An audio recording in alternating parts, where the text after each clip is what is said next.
Hello, Seasteaders. Welcome back to the Seasteading Today podcast. Our new season will be a little different. I've started recording our monthly Seasteading social events held on our Discord server.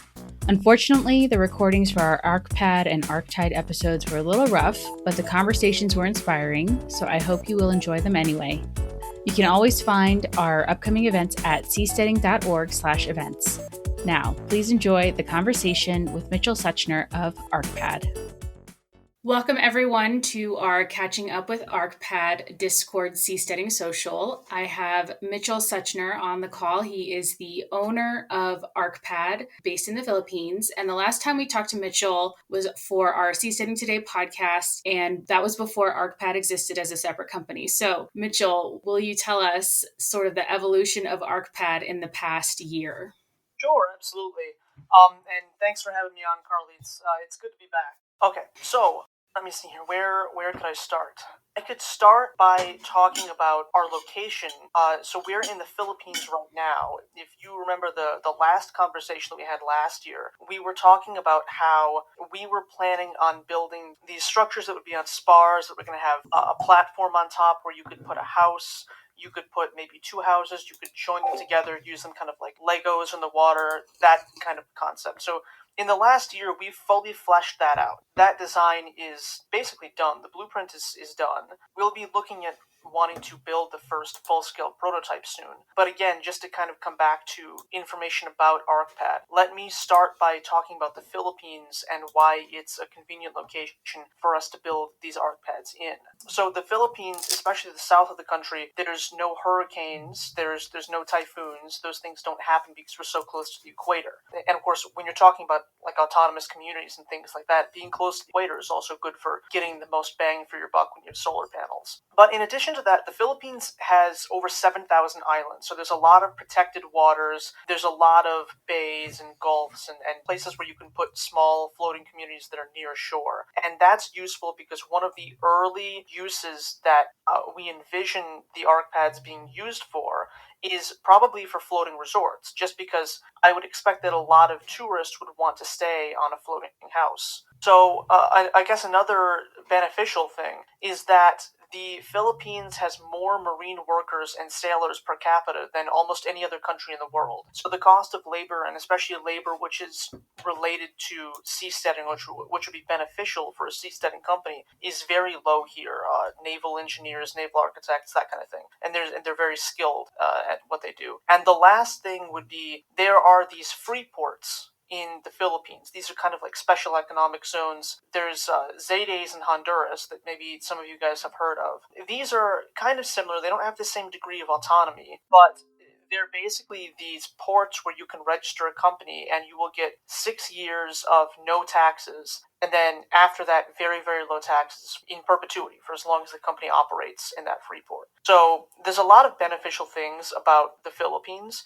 But I guess for what we're looking at in the next year or two, the most important thing is that there's, like I said, a lot of resorts. There's a lot of tourism that comes into this country. And so using seasteads as a kind of tourist-oriented thing in the early stages before you go out and just build a floating city, using them to bring in money by renting them out to tourists and building floating resorts is probably going to be a very important use for them. Right, that's great. So that's your, so tell us a little bit about the timeline for your business plan. So starting out with the shallow water versions that will be, the main business will be tourism. What's your time frame for that? And then what are the sort of longer term goals for the platforms that you're building? Right, that's a good question. So we started off last year with this design for a seastead that was going to kind of go out in the middle of the ocean. And it was designed for maximum stability and to handle these huge waves, and we wanted to be really safe and capable of handling a lot of punishment in bad weather, basically. We kind of revisited some of those concepts in the later half of the year so we could design it more for shallow water because it had a very deep draft. And so we reduced the draft so that we could come in closer to the shore. Before it was like, 10 or 15 meters deep in some locations because these spars would go down a long ways. And now it's about 4 meters deep. So we can get in really, really close to shore. Our plan is that we're going to build the prototype ArkPad in the north of the country, the north of the Philippines, And then from there, we're going to try to find resorts to partner with, or other investors who want to help us to build a floating resort or expand a beach resort out into a kind of like half beach, half floating resort, that kind of thing, to tap into the tourism market. So I can't give an exact time frame on how long that's going to take. I can say that within the next 6 months, you should definitely expect that we will be actively doing construction, and maybe even within that time window, we'll be finished with the prototype. But I don't want to give a time frame on when the floating resorts are going to happen because, there's a lot of factors when it comes to that. Sure. So tell us a bit about the Arcpad and I'd like to hear more details about the design features and, especially when we talked last time, you were talking about a long cylinder, and as you explained, it had a longer draft. But so tell us a bit in more detail, what will the Arcpad look like, and what materials are you using? All of those juicy details. Absolutely. In fact, before I get into that, let me actually go. So I'm actually going to go into the ArkPad channel here, and I had a bunch of pictures because when I first set this up, I did it as a presentation, and so I was gonna show this as a slideshow. But let me dump some of these in here so people can see pictures. So our method, our strategy was we start off with a blueprint that will be made by an architect. And then we would go on to wave sims by our naval architect. Then we would go on and, any information that we get from the wave sims might tell us change this or change that or modify the center of gravity or what have you. So we would take that information, go back and make a change to the blueprint. Then the next step where we would take feedback is structural analysis. And then the last step would be finite elemental analysis, which is kind of like structural analysis, but for ships. It's used more for ships. And so this is the resulting structure that we end up with. So if you guys go ahead and take a look at the ArkPad channel, I'm going to talk about this a little bit. So the gist of the structure is that you have these spars, and they're the things that are providing about half of the buoyancy. If they were providing all of the buoyancy, then we would have a very stable structure. We'd have a very low center of mass because these counterweights are down at the bottom, but we'd have a very, very deep draft. So we know that spars are really stable and they're really effective for what we want to do, which is mount a house on top of it or any other structure that you can think of. So what we did was we created these floater rings and we attached these to the middle of those spars, and that doubled the buoyancy, therefore allowing us to cut the length of the spars in half. And so by doing that, we can get something that can actually go in very, very shallow water. That doesn't have to be like 3 miles out in the ocean. It can be very close to the shore, just a short boat ride to get from the beach out to your floating house or your floating villa or rental unit or what have you. So we've gone through a lot of different stuff when it comes to the materials that we're going to use. We spent about 8 months working on our design for seasteading cement, which you might have heard of. So we've basically just modified some different formulas for high performance and ultra high performance concrete. We've added in some things, we've taken out some things, and what we end up with is this material that, unlike UHPC, isn't 10 times more expensive than concrete. It's just a little bit more expensive than concrete. It's almost the same price, but it's twice the strength, it's much more durable, and it's actually more than twice. It's about 3 times stronger in tensile and flexural strength. So it's not quite a flexible material, but if it gets struck from the side, for example, if a concrete column gets struck from the side by a car, it'll crack. Our goal with this is if this spar gets struck on the side from a ship, it won't crack. We wanted to make it that strong. And even if it does crack, we fill the inside of the spars with foam, so that way it can never flood. And so this thing that happened with the C-Pod when they released it in September, which I saw the clips of that, it comes out, and then I guess it was a tube that came loose, and one of the spars started flooding and it flipped. Well, that couldn't happen with this because there'd be no way to fill up the spar since it's all filled with styrofoam. Does anybody want to ask any questions about this design here, or do you want me to keep going? So you should see I see a question coming in. 1 second. And then he disappeared. You should see a request to speak, and then I can invite you to the stage and you can unmute yourself.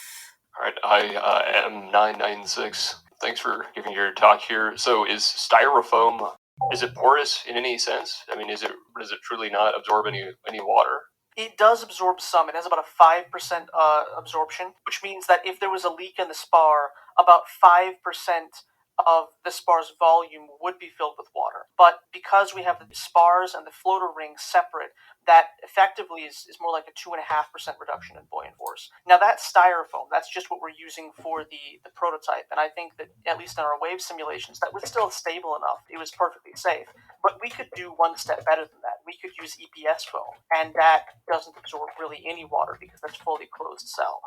All right, thanks. That sounds good. And a follow-up question, really quick here, which is that, like you're talking about with the wave simulations, does this reduction in spar length is it more of a compromise? Is it a little bit more likely that your guys' ArkPad C design will flip if the spars are shorter overall? That's a really, really good question, and that's something that we spent a lot of time discussing, especially August and September with our engineers. We talked a lot about that kind of thing, and our initial thought was we will create the ArkPad C, which is the one that we advertise on our website. That will be, ArkPad C is for ArkPad Coastal, right? We'll have that as our coastal version, not too rough of weather, but keep it in a bay, keep it in the Gulf, in this, the Gulfs are huge. They're like hundreds of square miles in this area of the world. But I digress. So the point is, we thought that it would be less stable, but when we put it through wave simulations of hurricanes that had come through Southeast Asia, we found that its maximum tilt was only 4.6 degrees in almost 3.5-meter waves. So it's actually almost as stable as a deep sea version would be. It's very, very stable. It's designed specifically to handle those kinds of forces without anything snapping or breaking. We made sure of that. And of course, once we have the ArkPad C finished and we have these coastal communities, we can always go back and revise the design again if we want to make it, designed just for very, very large waves, like 5-meter, 6-meter waves that you would get out in open ocean, and make it even more stable. But as it is right now, if you took the ArkPad C and you put it down by the equator, it would actually be perfectly safe. All right, thanks. I appreciate that. No problem. Thank you for the question. How are these structures anchored, and can they be connected together or tethered in some way? Yes, they can be. Let me see here. Hold on. Let me put 2 more pictures in the ArkPad channel, actually. One of them is going to be the wave sim, and the other one, I think I have the tensegrity connection. So the tensegrity connection is basically, it's the arm that we're going to use to connect the ArkPads together. And the purpose of these ArkPads is the same as the purpose that we stated last year when we did that Seasteading Today podcast, which is we want these to be like Legos. We want these to be these kind of blocks that you can move next to each other. You can connect them, and they can share resources. They can share electricity. They can share water, and they can form an intranet. They can have these fiber optic cables that will run between them, and you can have an internal network, or you can just share a fiber optic cable with your neighbors. They can access the internet more broadly, whatever the case is. So yes, in short, they are designed to connect with each other, and not just physically for support and for to be able to walk to your neighbor's house, but also to share resources. Thank you. I am looking for that tensegrity connection, but I don't have the image here. I will put this out. This is showing. So that image that GIF that I just put on the ArkPad channel, that shows the structure in large waves. These were 3-meter waves. So this was a typhoon that went through the Philippines, I believe, around September 20th of last year. Then the image below that is showing. Now these aren't the exact locations of the freshwater storage tanks. They actually go in the spars. But this is showing that there will be freshwater collection from rainwater. We're designing the house to collect rainwater and funnel it into these storage tanks. There will be a septic system, waste treatment system, solar energy, and of course, like I said before, they'll be able to physically connect to neighboring seasteads and share resources with them. So any more questions about the structure and design of the ArkPad? You can click on request to speak, and I can invite you onto the stage. Yeah, I just have a quick question. What is the septic plan and design? How do you guys plan on tackling that? So as of right now, the septic tank actually goes in the central spar. And what we're going to do with that is, at least for this early iteration, and certainly for the prototype, we're not going to treat it right now.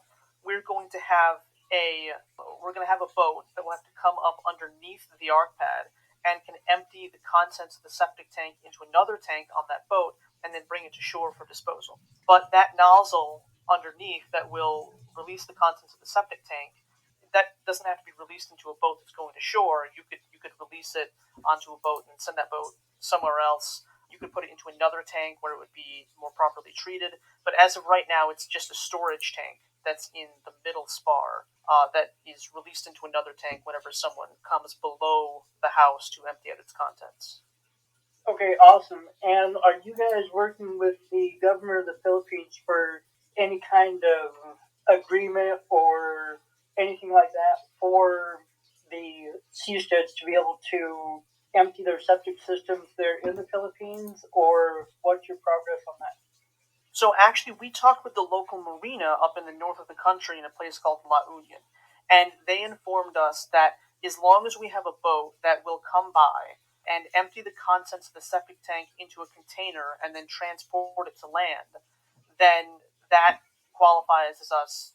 It's basically treated the same as if you had a septic tank that was on land, as long as we transport the waste products to the land. So I think that answers the question. Indeed, it does. Thank you. What about water making? Are you doing any desalinization, say through reverse osmosis? Where are you getting your fresh water supply? And have you conceptualized sharing resources like water and power between units if you interconnect them? So we have conceptualized that. That's actually the thing that we're working on right now, is these connection mechanisms that will allow ArkPads to join up to each other and to share resources between each other. Now, we didn't design any kind of freshwater production into the Arcpad itself. What we did instead is we're going to allow that decision to be made. What kind of method you want to use to produce your freshwater, that will be up to the individual owner of that Arcpad. So what we will do is the default house that we're going to design to go on top of these things will have a rainwater collection system built into its roof. But then when it comes to the production of fresh water, whether we're using reverse osmosis or some other method, that's probably, we're just going to buy an off-the-shelf, commercially available thing that's maybe meant for yachts and just keep that inside the house, maybe in a closet somewhere on top of the platform. There's nothing built into the spars or the structure itself. The only thing we have built in is the storage, but not the production mechanisms. Is gray water and sewage handled on the same line, or do you have a gray water system as well? Those are handled in the same line as of right now. Okay, thank you. What we have is, thank you. What I was going to say is, what we have is 4 freshwater storage tanks and 1 septic tank. You could easily just take one of those 4 freshwater tanks and use it for gray water if you wanted to. We're designing it to be flexible. Hi, thank you very much. I have a question regarding this septic tank, actually. It was, in my mind, the concept of seasteading also is very linked to autonomy and to depend as less as possible as resources from land.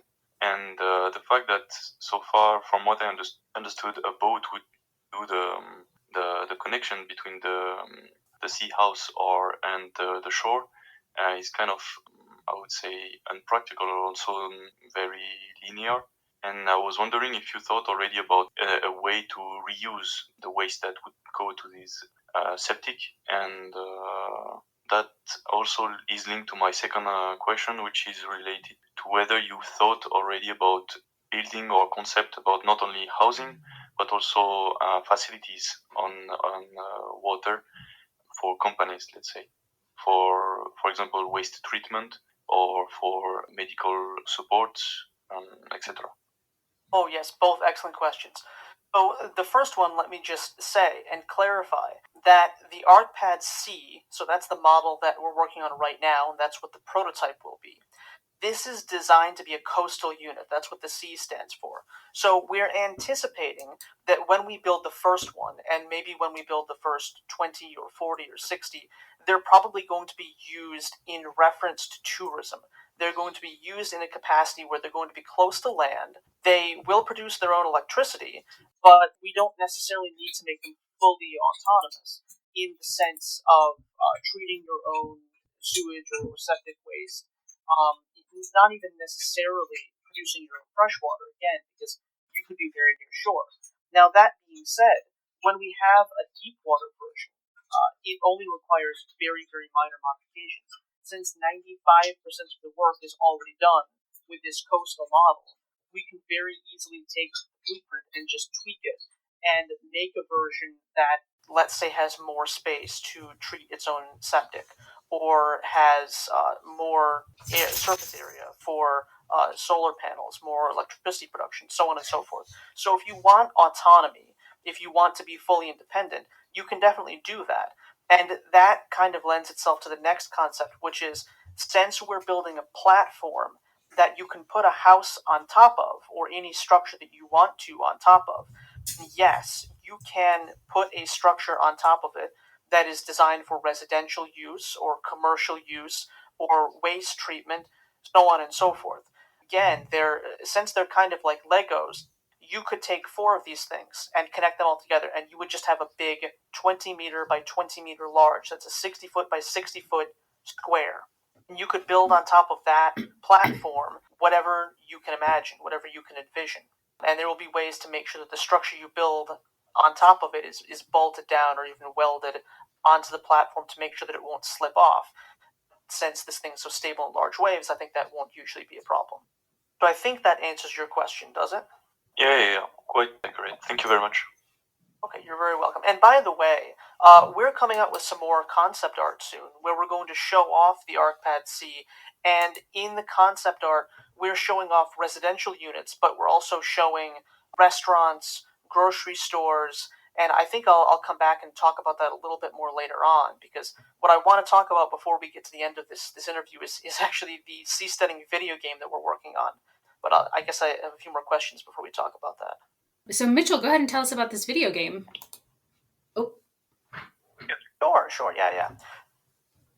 I hear you very well, and I have a question. If you're gonna be independent, are you going to use your own blockchain payment system, whatever, cryptocurrencies, cryptocurrency? Can you tell about this a little bit more? Ooh, that's a really good question, and that covers one of the 2 things that I wanted to talk about. One was the video game. The other one was the blockchain system. So actually, let me go ahead and talk about that right now. So what Arcpad has been doing for the past couple of months, actually, is working on a dApp. We are creating our own system on the blockchain and our own cryptocurrency, where you're going to be able to register the ownership of a seastead, kind of like as if you were holding an NFT, and not only register it and track ownership of seasteads on the blockchain, but also take out loans, take out mortgages against that seastead to help fund its creation, and do a whole bunch of other really cool things that we'll talk more about later on. But to answer your question, Andre, yes, we're working on a dApp right now that will kind of be like an all-encompassing seastead mortgage system, since after all, it might be a little bit difficult to get a traditional mortgage on a floating house. Let me actually go into the Arcpad channel. Could I, Carly, put in some more files here that I wanted to show off?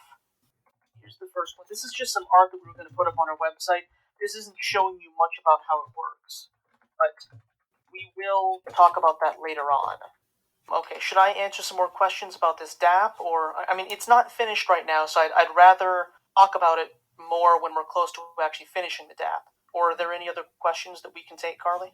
Yes, but I would like to hear, I mean, I'm hoping beyond just the audience of Discord that there are other people will get to listen to this conversation. So if you could explain why blockchain is a solution for Arcpad to track ownership, and why a DAO, why not NFTs? I'd like to hear a little bit more about just what is the goal for using blockchain technology for Arcpad in general. Right, so I actually took some inspiration from this thing called Lofty.ai. If you go to the website Lofty.ai, they will let you invest as low as $50 into real estate. And one of the nice things about this kind of decentralizing real estate ownership is it takes away one of the barriers to entry of real estate investing, which is usually that you have to have a lot of money up front. It seals off investing in real estate from the average person. And so it also does a few other things. It makes it easier to raise capital to make a purchase of a rental property. So what we'll be doing in the early stages of this dApp is we will effectively allow people to buy tokens, to buy tickets that can be used to stay on a seastead overnight. And when people go to stay on these seasteads, if they're being used in the capacity of a floating resort, they will have those tickets burned. And so any resort that's operating floating hotels or floating property of any kind, they will have to burn those tickets in order to continue operating them, in order to pay for the use of those floating facilities. So it has this sort of capacity where if you buy into the property, you'll be able to get a return on investment, and this incentivizes the building of more seasteads. One thing, I guess, when it comes to why do this instead of just go through a bank, instead of just take out a loan, on the one hand, it's probably going to be difficult to explain to some banks how seasteads work and how floating real estate works. So you might find that you're going to have an easier time raising capital through the blockchain. But on the other hand, I personally am just committed to the idea of decentralization, and I like the goals and objectives of blockchain technology in decentralizing power and ownership and allowing everyone to participate in the financial system. So ideally, at least in a floating city as I would imagine it, a lot of commerce might happen on the blockchain. It sounds like you're using blockchain in a couple of different ways, and one of those ways is to raise capital, so people can contribute smaller dollar amounts than regular real estate investment, and still will they have a fractional ownership of an ArkPad, or is there some other mechanism happening? So the way that we're doing it is technically the tokens that you're buying are less like ownership in a property and more like tickets that someone would have to use to go to an event, say concert tickets are an example. But in this case, the ticket is to stay overnight or stay during the day if you want on a floating property, on floating real estate. So there's a few different ways in which saying that these are tickets to stay the night somewhere are beneficial more so than just owning a single property. To start off with, by owning tickets to stay on a floating resort, for example, then your ticket could theoretically be used on any floating seastead, on any floating house in that resort, not just one. So it kind of negates a lot of the risk that might be involved in owning a single property. If this resort has 100 floating houses and you pay money to help them build one of those floating houses, then you can now use that token, that ticket, to stay the night at any of those floating houses on any of those seasteads. So what that means is if one of those units didn't have anybody stay there for like 2 months in a row, 2 months straight, then the investors in that unit might lose some money. But by being able to use those tickets to stay on any seastead, you're kind of spreading out the investment across the entire resort. And so as a result, it's lowering risk and averaging out your gains.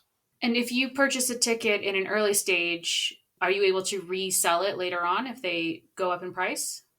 Yes, you are. Yeah, you can go on. We'll put it up on Uniswap, and you'll be able to swap it for. I would say, I mean, we compare it with anything. We compare it with USDC or Ethereum or what have you. Yeah, since it's in ERC20 token, you'll be able to take that ticket and swap it with anyone. And as soon as someone stays the night on a seastead, and let's say they buy back that specific token, it has to then get burned. So there's going to be a natural mechanism that's going to drive the price of those tokens up over time.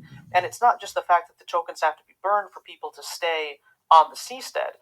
It's also that as time goes on, the number of tokens that will be issued for every seastead that is built will reduce. So if I want to raise $100,000 this year and build $100,000 worth of floating real estate, then let's say $100,000 or 100,000 of these tickets will be out there, right? So it's $1 per ticket. But what would happen next year is the way that our DApp works, it will only put out 90,000 or 80,000 tickets for the same amount of capital raised. So there's going to be this natural push where the value of the tickets are going to continuously go up.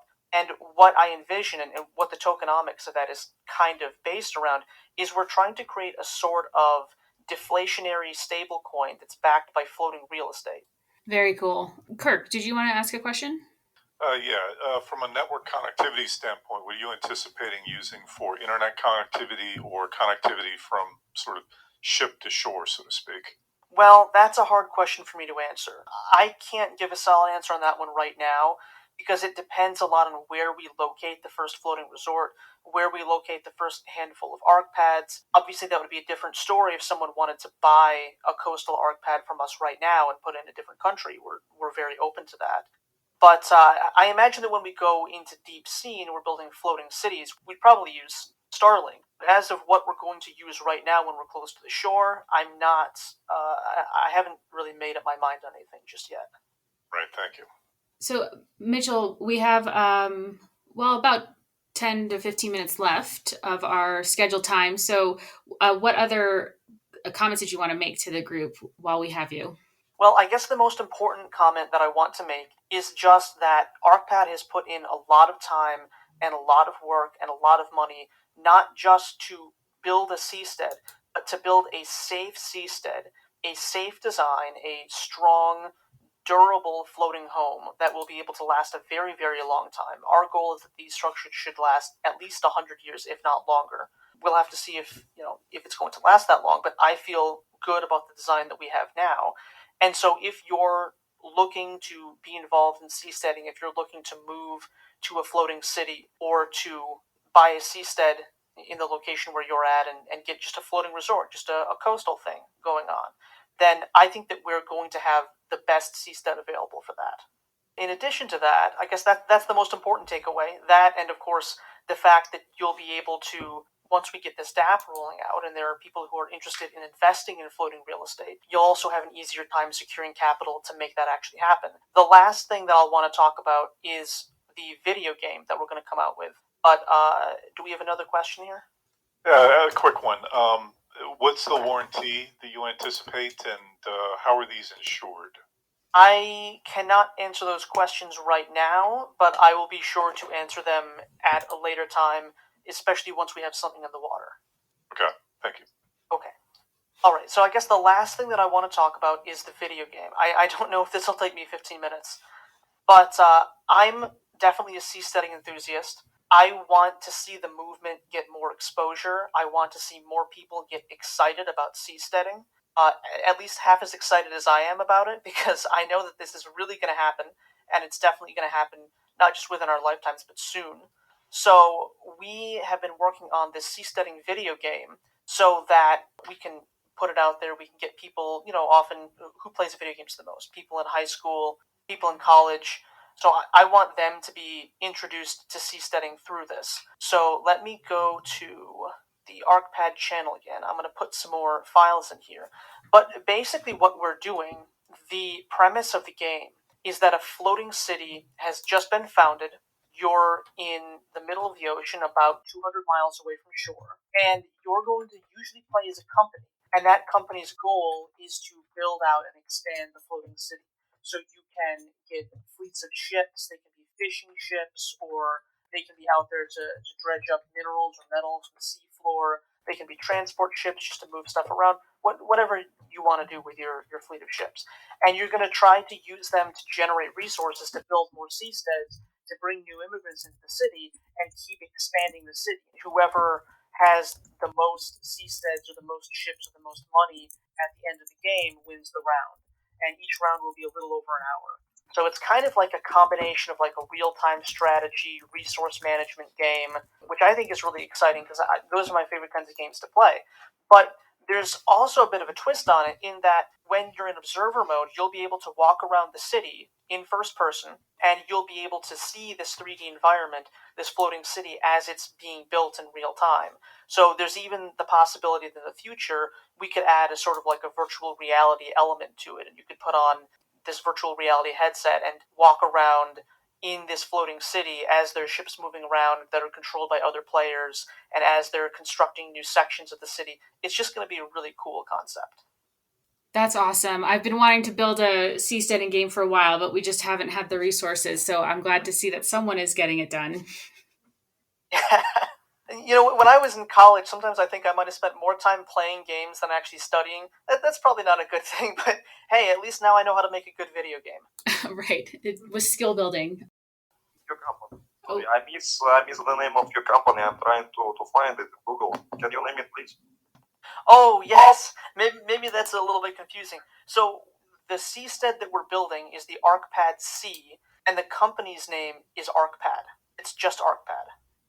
And we do have a channel for ArkPad where you can continue to ask questions and have conversation about it. ArkPad in our active projects, one of our active projects channels.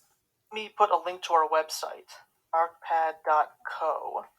And I see Eric asked a question here in our channel. So to answer your question, Eric, the bottom image that shows the full floating city, that's concept art based on the actual design that we'll be aiming for with our floating cities in the long term. So those are individual ArkPad units, and that floating breakwater that's around it is a design, one of the designs that we're looking at for deep sea floating breakwaters right now. So that is actually concept art that's kind of aimed towards the video game, but it's also supposed to be concept art of a real world floating city that we will want to build in the long term once we go out into deep water. The images that are above it, however, those are of the video game. Yeah, they kind of do.